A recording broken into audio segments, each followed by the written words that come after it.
Want to take a bath together? What? A bath? What are you thinking? Of course, that's not okay. Why? Why do you say it's not okay? Do I even need to say why? It's obviously not okay. Do you hate taking a bath with me? What? Well, I don't mind, I guess. See? And it's not weird for families to bathe together, right? I froze in shock at our daughter's unexpected words. While I was paralyzed, my husband took our daughter by the hand and went to the bath.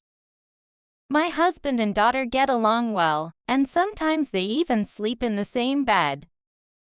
It's not bad for a family to be close, but this feels wrong. Also, something else has been bothering me. Our daughter, now 15, is right in the midst of puberty. She's not rebellious but is a good and obedient girl. However, her expression is always gloomy. I've worried about illness, but since she suddenly got so chubby that her uniform doesn't fit, it seems it's not an illness. With so much on my mind, I've been feeling uneasy these days. My unease was quickly resolved by a single phone call. What? We're fine here. Who was that? What? Oh, it was a nuisance call, asking if we're interested in investments. Who listens to such suspicious offers nowadays, right? While he laughed it off as just a nuisance call, his expression was strained. His face was pale. So, I guess I should head to work soon. What? That's early today. Yeah, I have a lot of reservations, so I thought I'd prepare more. Usually, he would have lunch before going to work. But he rushed out of the house as if he were fleeing something. Later, I would learn that the call was from child services. Upon learning why they called, my anger started to boil. And I felt I could crush the phone receiver in my hand. I will never forgive anyone who hurts my precious daughter. I am Angela, a 42-year-old ordinary office worker. My husband, Sam, is 1 year older than me and works in a restaurant. Our daughter, Christina, is 15 and until now, we have lived happily as a family of 3. However, now that our daughter is in her teenage years, our family relationship is in a delicate phase. Dad, take a bath first thing when you get home. Sitting on the sofa without bathing is just unthinkable.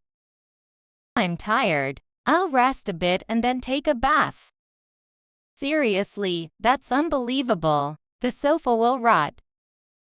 Upon arriving home exhausted from work, our daughter didn't greet her father but instead lashed out at him. This has become a familiar scene lately. When my husband heads to the bath, our daughter sprays deodorizer on the sofa with a sour face. Feeling sorry for my husband, I decided to intervene a bit. Your dad is working hard. Be a bit nicer to him. Why are you so cold to your dad? I just can't stand him on a visceral level. Our daughter speaks normally to me.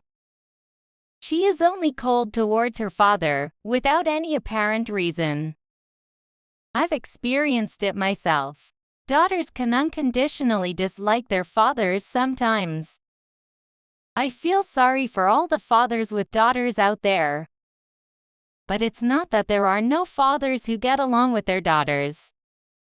There are such men around my husband, and he often listens to their stories. My colleague's daughter is 14, but she has no problem going out just with her dad.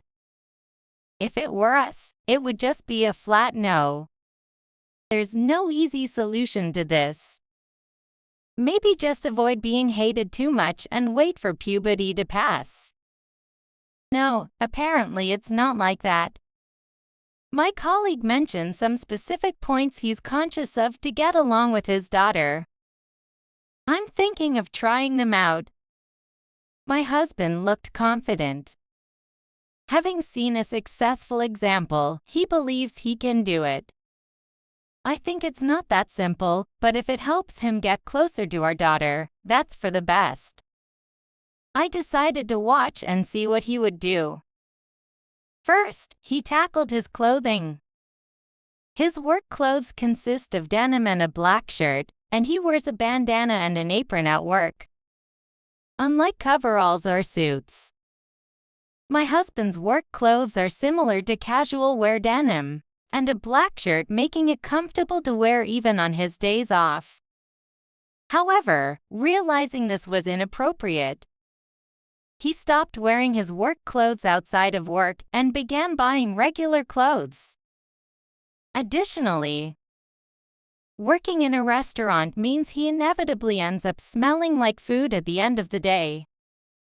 Therefore, he has stepped up his efforts in body odor control. According to what he heard from a coworker, maintaining a regular life rhythm is also crucial. Oh, you're up quite early today, aren't you? I've decided to start waking up at the same time as you too. Is that okay with you working so late at night? It's fine. Make sure to give me the same breakfast as well. It was unusual for my husband to be around in the morning. His job usually has him coming home late, starting in the mid-afternoon. So he was often still asleep when I would go to work and Christina would go to school.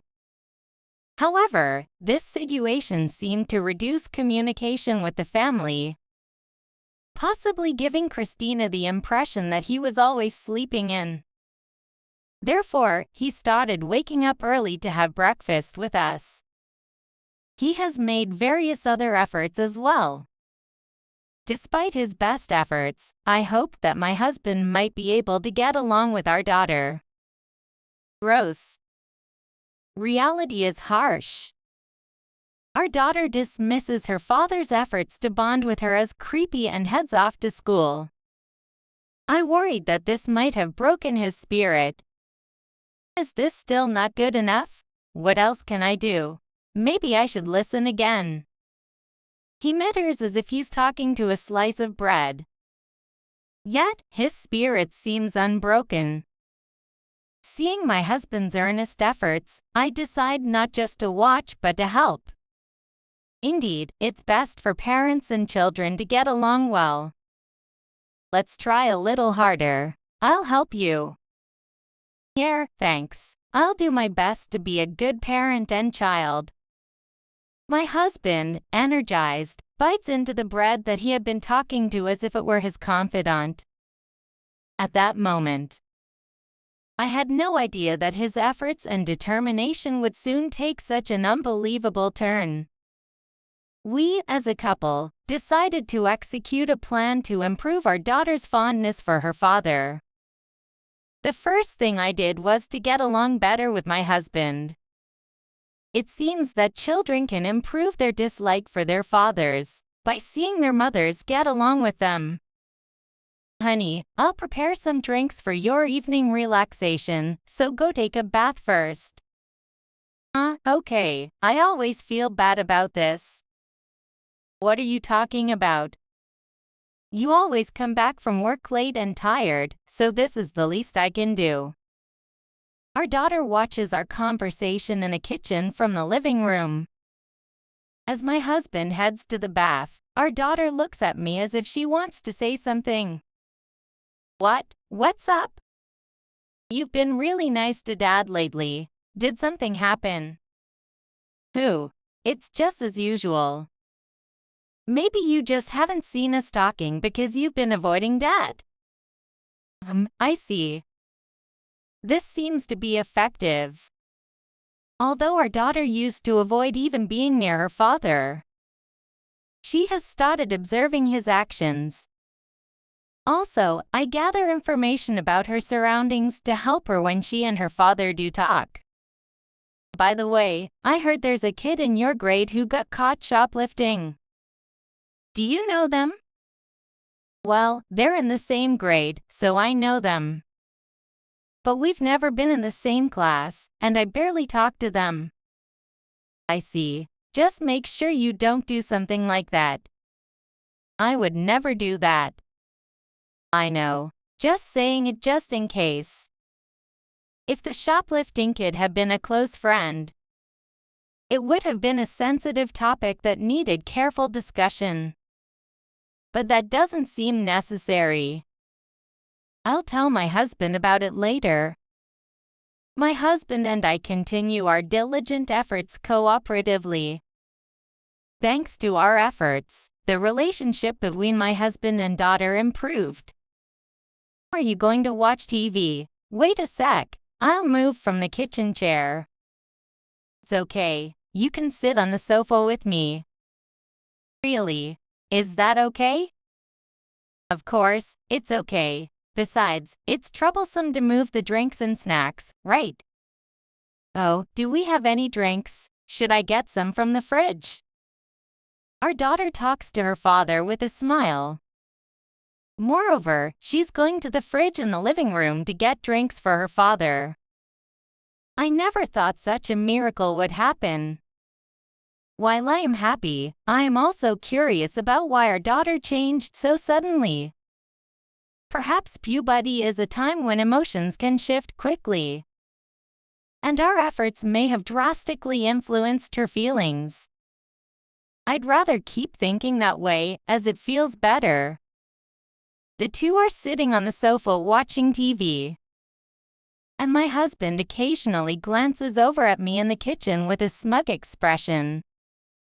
His look is boastful, although it's a bit annoying. My husband looks happy because he has worked hard and it has paid off, so I'll accept it.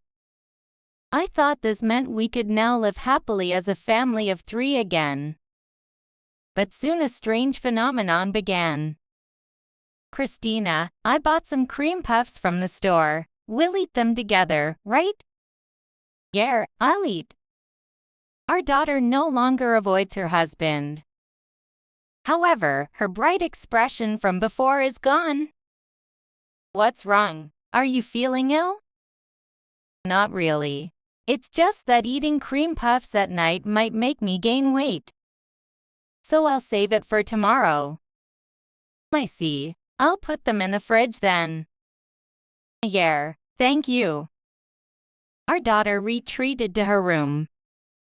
Her attitude toward me and my husband hasn't changed. But it concerns me that only her expression remains dark. Hey, Christina has been acting strangely lately. Have you heard anything? I've heard she's having some troubles at school. Maybe that's what it is. Christina has troubles. Hasn't she told you? It's hard for me to tell you something she hasn't mentioned. I'm the only one who doesn't know. Well, I think she'll talk to you about it eventually. Wait for her to come to you. Until then, let me handle it. I'm hit with a feeling of both satisfaction and dissatisfaction at my husband's words. But given how he's recently gotten close with our daughter, I guess it's okay to leave it to him. As instructed by my husband, I decide to wait for our daughter to come to me. Then, I'll go talk to Christina now. My husband places 2 cream puffs and a juice on a tray. With the tray in hand, he gives me a smug look before heading to our daughter's room. Shortly after he leaves the living room, I hear the door slam shut. It seems he was allowed into our daughter's room successfully. Given the times she has criticized him for sitting on the sofa, this progress is remarkable. Conversely, I have not been able to discuss any concerns with our daughter. It seems the roles between my husband and me have reversed. There's nothing I can do now since she hasn't confided in me. I decided to quietly take a bath and go to bed. The next day, a small commotion occurred at our home. When I woke up in the morning, my husband was not in the bed next to me. He has started waking up early, so I thought he might already be up and headed to the living room. However, he was not there. Nor was he in the bathroom. As I wondered where he could be, I heard the sound of our daughter's room door opening. Since our daughter was talking with him last night, she might know something. Christina, do you know where your dad is? Wait, what? I'm here. Where have you been? I was in Christina's room. We were talking last night, and she became anxious as we talked, and asked me to stay with her. Christina, is that so? Yes, it's embarrassing, like something a child would say. But I felt anxious and couldn't sleep alone. Please don't say anything else. Our daughter prepared for school without eating breakfast and quickly left. Her expression remained dark, so although my husband listened to her, it seems her concerns were not resolved. Her worries concern me, but there are other things to be concerned about now. You know, even if Christina felt anxious, I think sleeping together is questionable. She is already 15 after all. I understand, but she looked so anxious yesterday.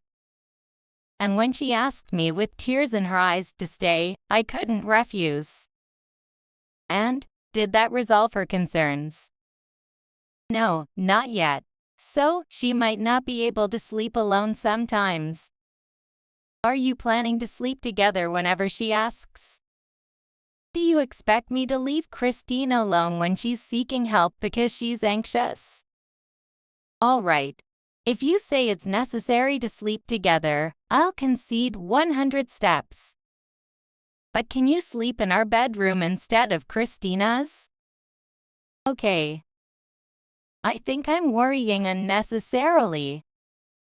However, I thought it wasn't good to let my husband and daughter sleep alone together without any precaution. So I suggested a compromise that all three of us sleep together. From then on, about once every 3 days, our daughter would come to our bedroom. And she and my husband would sleep in the same bed. I don't know what worries she has. But I understand they are not the kind of worries that can be resolved just by sleeping together. Good morning. Breakfast is ready. Thank you. After a while, her expression remained gloomy. Also, her attitude towards me and my husband was still honest. Only her expression was gloomy, so I suspected she might be unwell. But there was no sign of decreased appetite. In fact, she had recently gained enough weight that her uniform didn't fit. So it seems unlikely to be an illness. The only concern might be her increasingly rough skin. Have you gained some weight? Your skin is rough too. Have you been eating only sweets? Oh, maybe you had a heartbreak. I intended to make a joke to dispel the gloomy atmosphere around our daughter. But it seems I crossed a line. She threw her barely touched slice of bread down and left for school. That was probably not the right thing to say. It seems I have even misjudged the distance with our daughter.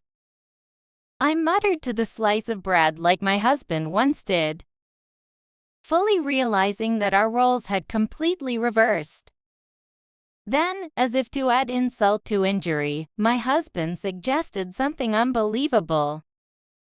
Christina, shall we take a bath together? What? A bath? While I was washing dishes, I almost dropped the plate I was holding. I had already conceded 100 steps by allowing them to sleep in the same futon. But taking a bath together, how many steps would that require? I definitely had to stop this. What are you thinking? That's definitely not okay. Why can't Christina and I take a bath if you say it's not okay? I understand if Christina says no, but why you? Do I need to say why? It's obviously not okay. Christina, do you mind taking a bath with me? Oh, I don't mind, I guess. See, Christina and I are close. Plus, it's not that strange for a family to bathe together, right? I was taken aback by our daughter's unexpected words and went into shock. My mind seemed to be thinking and yet not thinking, in a state of panic. Before I could gather my thoughts, my husband had taken Christina by the hand and headed to the bathroom. The sound of the shower came from the bathroom. Our daughter said it was fine to bathe with her father, but I sat on the living room sofa, holding my head, wondering if this was really okay. After a few minutes of panic, I began to regain a bit of composure. Upon reflection, this was indeed not okay. You know, this really isn't acceptable. Please don't bathe with Christina anymore. What? But she said it was okay. Even if Christina says it's okay, it's not okay. All right, no need to shout. After getting out of the bath, my husband came back to the living room, wiping his head with a towel. Our daughter didn't come to the living room but went straight to her room instead. I told my husband firmly that he was no longer allowed to bathe with our daughter, not leaving room for debate. He looked reluctant, but seeing the anger on my face, he understood and agreed. Then, a few days later, on a Saturday, today is my day off, and Sam will be going to work in the afternoon. Inside our house, it's the usual scene with me and Christina spending the holiday at home, and Sam, who has started waking up early. On such an ordinary and mundane morning, a phone call came in. I'll get it. You keep folding the laundry. He answered the phone. It's not unusual for us to receive calls, or for him to answer them. However, what follows is a slightly unusual turn of events. What? We're fine here.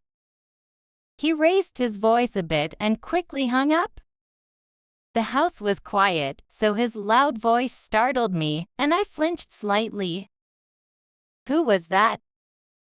What? Oh, it was just a nuisance call. Something about investing.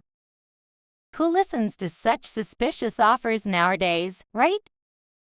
He was laughing, but his expression was strained. His face was pale. Well, I guess I should head to work soon. What? Already? You're early today. Yay, we have a lot of reservations, so I thought I'd do some extra prep. Normally, he would have lunch before going to work, but today, he rushed out as if he were running from something. The next day, Sunday, I have a day off again, and Sam is going to work in the afternoon. Our daughter is off from school too, and the same scene as yesterday unfolds in our home.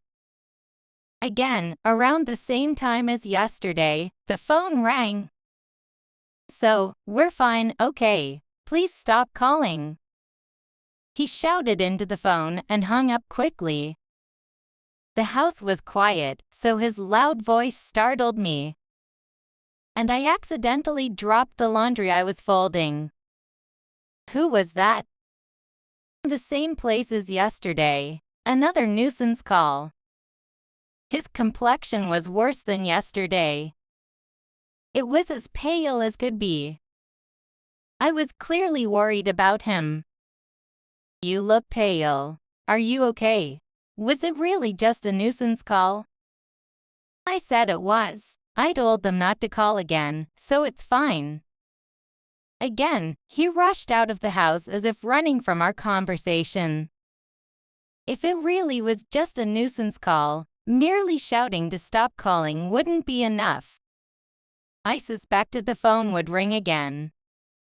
Each time the phone rang, Sam's behavior became more erratic. So I decided I would answer it next time. However, from that point on, the nuisance calls ceased. Though I found it strange, if it was a nuisance call, it was better that it didn't come. And if no calls came, then Sam wouldn't act strangely, so I decided to forget about the phone. A week after the strange calls started, an envelope arrived in the afternoon. The sender was the Child Services Office. Inside, it mentioned something about an investigation. I shuddered slightly as I thought of the unpleasant scenes of Sam and our daughter sleeping in the same bed and sharing a bath, which I had put a stop to quickly. Perhaps someone who heard Sam boasting about how close he was with Christina contacted Child Services. However, our daughter herself had come into Sam's bed. And the bath happened only once before I put an end to it. Additionally, I intended to stop them from sleeping together once our daughter's issues were resolved. I was concerned about the nature of Sam and our daughter's relationship. But since both seemed to consent to it, I didn't think there was a need for Child Services to intervene. Initially, I assumed it was about them, but it could have been a general inquiry unrelated to them. There was also a chance it was a mistake that it was sent to us. Regardless of the reason, it seemed wise to contact them. I called the Child Services nonchalantly, thinking it wasn't a serious matter. But I was informed of an appalling truth by the person in charge. As I listened, anger began to bubble inside me. And I found myself gripping the phone so tightly I thought I might crush it. I would never forgive anyone who hurt my precious daughter. On the night I called Child Services, our daughter and I sat on the living room sofa, waiting for Sam to come home. Her face was set with determination, ready to confront whatever came. This must be hard for her. But I needed her to be strong just this once. I'm home. Bought some cupcakes from the store. Let's eat together, shall we? Unaware of anything, Sam returned home as usual. I glared at him. The atmosphere created by our daughter and me must have given him a clue about the situation. Because instead of heading to the usual spot on the living room sofa, he went to the kitchen and placed the cupcakes he had bought on the dining table. What's with that scary face? Don't worry, I got your cupcakes too. He was smiling, but his expression was clearly forced. He seemed to understand the situation but didn't want to face the reality. I couldn't blame him for wanting to look away from reality, but that wasn't acceptable. I forced him to face the reality. Everything's out in the open now. Everything. Yes, everything you did to Christina. And even after Child Services started calling because of it, you blocked their number to stop their calls. Sam checked my expression and then our daughter's. Realizing he couldn't talk his way out of this, he collapsed right there. I already knew everything that Sam had done to our daughter from her and Child Services. But I needed to hear it from him too. It all started with Christina's friend getting caught shoplifting, didn't it? Yeah, when Mom told me about it, I said I'd never really spoken to the kid who got caught, but actually, we were friends. And then, your friend told you it would be bad if they got caught again. So they asked you to shoplift instead? Yes, and then I got caught by the store staff. I really think it was a stupid thing to do now. Our daughter's voice is trembling. At 15, she's still immature in some ways. And it seems she made a mistake in how she handled her friendship. I think it must be hard for her to talk about this, given that she has already reflected on it. But for the sake of having a discussion with Sam and to reaffirm her own wrongdoing, I hope she can endure it this one time. Christina got caught shoplifting at the store, and they called home, right? It happened on a weekday, at the store on the way to school. I had already gone to work, so you answered the call from the store and went to apologize, right?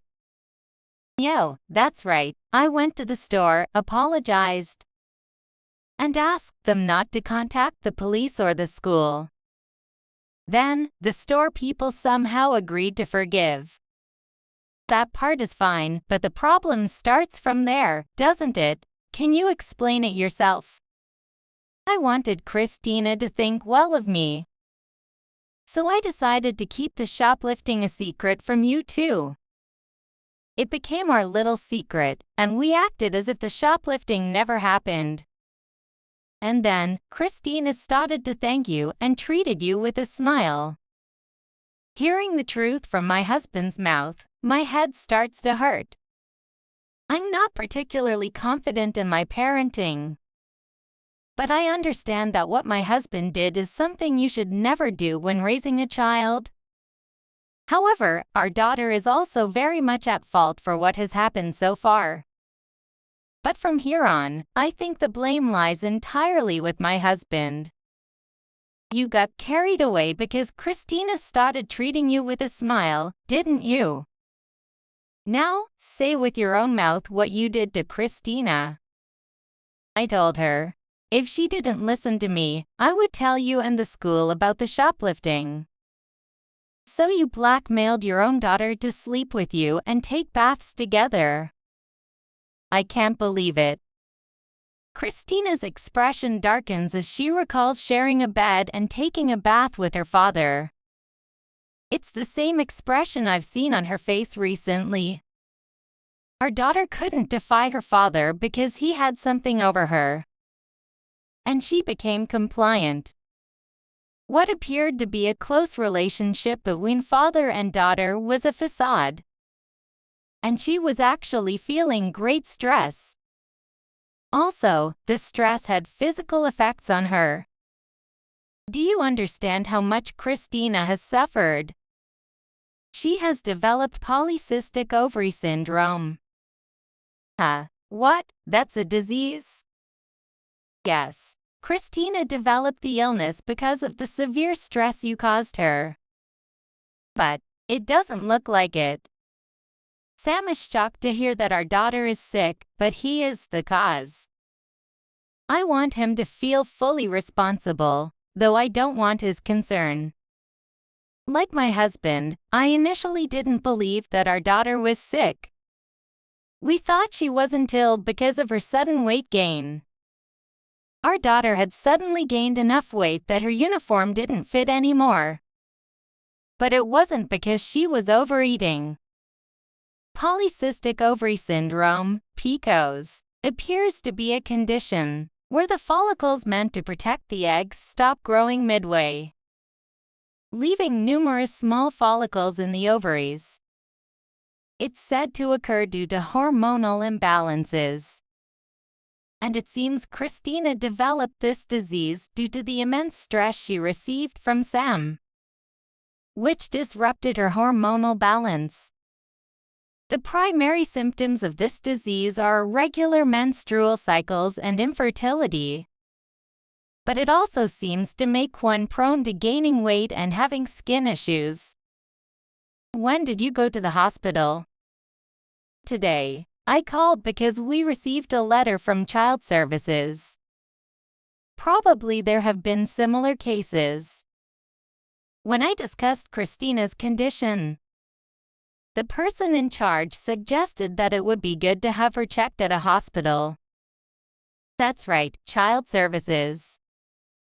I bragged to others about getting along well with Christina, but I never told anyone about sleeping together or bathing together. You learned about it for the first time from the letter, right? Who contacted them? It was me. What? You did it yourself? I wanted to escape from being controlled by Dad, but because of the shoplifting, I couldn't talk to Mom about it. I felt like I couldn't discuss it with anyone. So I called child services myself. They told me that I should first talk honestly to Mom about the shoplifting.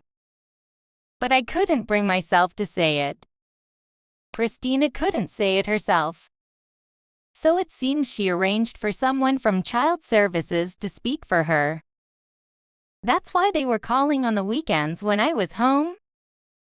But you answered the call and even set our phone to block any further calls from child services. Doing that is just shooting yourself in the foot. What were you thinking? Well, no matter how you look at it, it's good for parents and children to get along. And fundamentally, it's Christina's fault for shoplifting. Don't say such absurd things. It's wrong for Christina to have shoplifted. But that's also our responsibility as parents. We need to ensure that if our child does something wrong, she must properly atone and reflect on her actions. My anger reached its limit with Sam's completely misguided remarks. Continuing this marriage seemed impossible. I want a divorce. Wait, divorce? Why? You know why. After all the pain you've caused, Christina. Do you expect us to continue as a happy family? Can you please pack your things and leave? Sam stood up weakly and then left the house. Subsequently, my husband and I divorced. I reported to child services that we had divorced, that I had custody of Christina, and that my ex-husband was ordered to stay away from her. I thought that the issue with child services would be resolved with these measures. But it turned out not to be so simple. The ex-husband used to make close physical contact with our daughter while sleeping, and had our daughter wash him during baths. This was reported to the police as potentially constituting sexual abuse. As a result, my husband was arrested, although he was ultimately not prosecuted. The fact that he was arrested for sexual abuse has had a significant impact. He wasn't fired from his job, but naturally, the reactions from those around him turned cold. Unable to continue working in such an environment, he quit his job. Perhaps seeking a place where no one knew him, he eventually disappeared. As long as I receive child support each month, I don't care where he is or what he's doing. As long as he stays away from us. I suppose I will never see my ex-husband again. My daughter has reflected on her shoplifting. She is now seriously focused on her exam studies. Seeing her sincere remorse, I believe she will be all right going forward. Her health has also improved now that the source of stress, her father's presence, has been removed. She is still taking medication, but she is on the road to recovery. This ordeal has shown me my own shortcomings. If I had noticed the changes in my daughter sooner, I could have resolved the situation earlier. Now, as a single mother, I cannot afford such oversights. I've realized my inadequacies as a mother, and am determined to think more about my daughter's needs and live better for her going forward.